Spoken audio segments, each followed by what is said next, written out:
मुंबई शहराला जोडणारा ring road प्रवासाचा वेळ 1 तासांनी कमी होणार।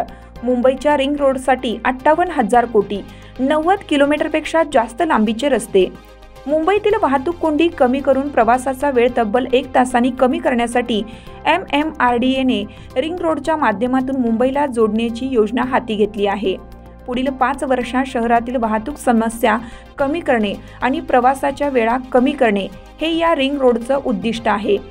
MMRDAने या रिंग रोडसाठी 58,000 कोटी रुपये मंजूर केलेत। या योजनेतून 90 किलोमीटरपेक्षा जास्त लांबीचे रस्ते, पूल आणि बोगदे बांधले जाणार आहेत। हे सर्व रस्ते मुंबई शहराला बाहेरील बाजूनी जोडतील आणि मुंबई उपनगराला देखील मोठी कनेक्टिव्हिटी मिळेल। रिंग रोडमुळे उत्तरेकडे गुजरात, दक्षिणेकडे कोकण आणि पश्चिम महाराष्ट्रापर्यंतचा मुंबईकरांचा प्रवास सुलभ होणार आहे। मुंबईकरांच्या हिताचं महायुती सरकार।